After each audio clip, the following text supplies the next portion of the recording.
c'est le malicieux.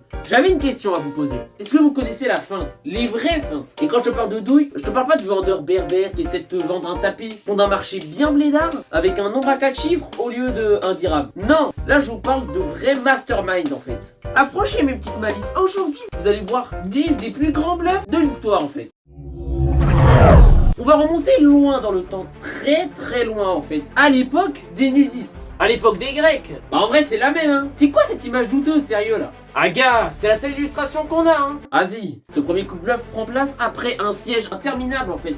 Parce que bon, les Grecs en fait là ils se rendent compte que les Troyens bah ils se laissent pas faire. Du coup ils commencent à miser sur le QI négatif des vendeurs de kebab. Ils commencent à concevoir une stratégie des plus culottées. Parce que franchement c'est un geste ultra risqué en temps de guerre. Je parle bien évidemment du fait d'amener un cheval en bois en plein milieu de la cité. Évidemment les Troyens avec leur esprit critique légendaire, c'est le cadeau. Sans savoir qu'à l'intérieur de ce cheval il y avait des centaines de soldats bien tracés avec des curly biceps qui attendaient de faire tout simplement une boucherie au milieu de la cité. Résultat des courses, les soldats sortent du machin et font un vrai massacre en fait là. Les Troyens se sont fait avoir comme des petites soumises en fait là. Se montrer que c'était des petites salopes aux Grecs en fait.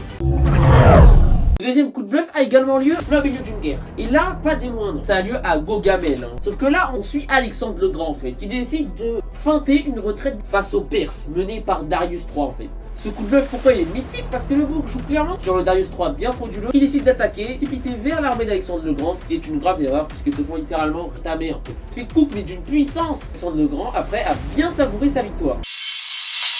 Pour le troisième coup de bluff, on va aller un peu plus loin dans l'histoire, beaucoup plus récemment, à l'époque du général au crâne bien dégarni, je parle bien évidemment de Napoléon. Alors le Boug était au pont d'Orcole en 1796, avant qu'il soit empereur le Boug. Mais à l'époque déjà, il était ultra badass en fait, parce que alors que les troupes françaises étaient en train de reculer, le Boug décide tout simplement de leur crier à l'inverse, de le suivre. Il aime le risque, notre chauve. Évidemment, les troupes galvanisées par l'image du leader ont suivi. Et ça a été un coup décisif en fait. Parce que le Boug, à tout moment, il aurait pu leur dire suivez-moi, mais ses troupes, au lieu de le suivre, le laissaient se faire salement rétamer. C'est pas cool! Pour le quatrième coup de bluff, on va remonter pile un siècle en arrière.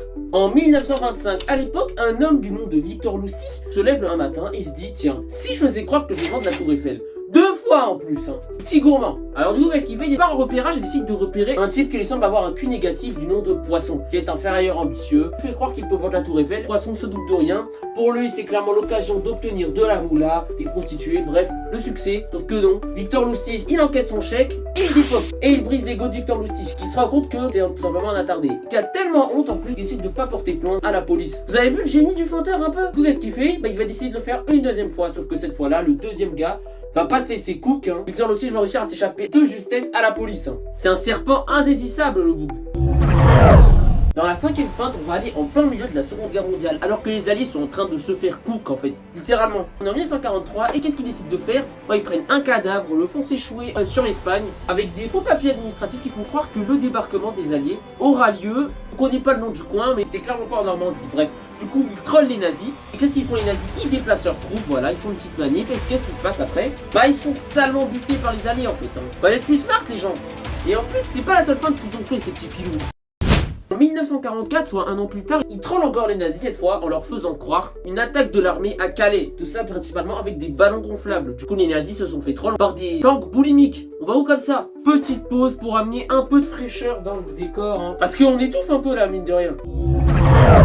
Alors la septième feinte, on va remonter encore plus récemment. Une feinte de Kennedy, le blond arien là, président des États-Unis. Il décide de faire croire tout simplement à l'URSS, hein, parce qu'à l'époque les deux puissances se tapent sur la gueule, qui est prêt à répliquer militairement si les soviétiques ne retirent pas leurs missiles de Cuba. Du coup, qu'est-ce qu'ils font les soviétiques? Ils obéissent bien gentiment. Sauf que c'était une feinte. En réalité, ils n'avaient pas du tout l'intention de faire ça, ils n'avaient pas du tout les moyens. Heureusement qu'elle a fonctionné cette feinte. Pour le huitième bluff, on va aller dans un pays fort hospitalier, bien évidemment, je parle du Brésil. Son accent, il est tellement rainé, carrément j'en ai mal aux yeux. Je veux dire aux oreilles, j'en perds mon dialecte, toujours plus. Bref, c'était alors que des braqueurs décident tout simplement de louer une maison, comme ça en plein milieu d'un quartier, et de creuser 80 mètres jusqu'à la banque. C'est énorme en fait. Pour ensuite voler très exactement 70 millions d'euros, le tout sans faire de bruit. Du coup, les boucs se sont mis bien, hein. Heureusement que les autorités avaient un QI négatif, hein. Je rigole bien sûr. Pour le neuvième bluff, on va se pencher sur le cas d'une croqueuse de diamants cette fois. Elizabeth Holmes y vendait apparemment une technologie médicale révolutionnaire et elle aurait fait ça pendant 10 ans.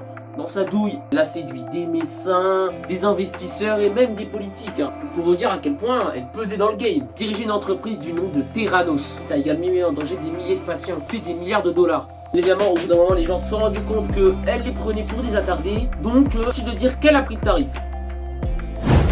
Deuxième et dernière feinte s'est déroulée il n'y a pas si longtemps que ça, aux alentours de 2010 à peu près. À cette époque, il y a des ados qui se disent sur Reddit, tiens, et si on investissait massivement dans des actions GameStop? Bah oui, parce qu'à l'époque c'était clairement en ruine en fait. Toute l'Amérique pariait que ça allait s'effondrer et eux ils ont décidé de faire l'inverse en fait. L'action a explosé, ça a décrédibilisé totalement Wall Street. Et tout ça par des mèmes en plus.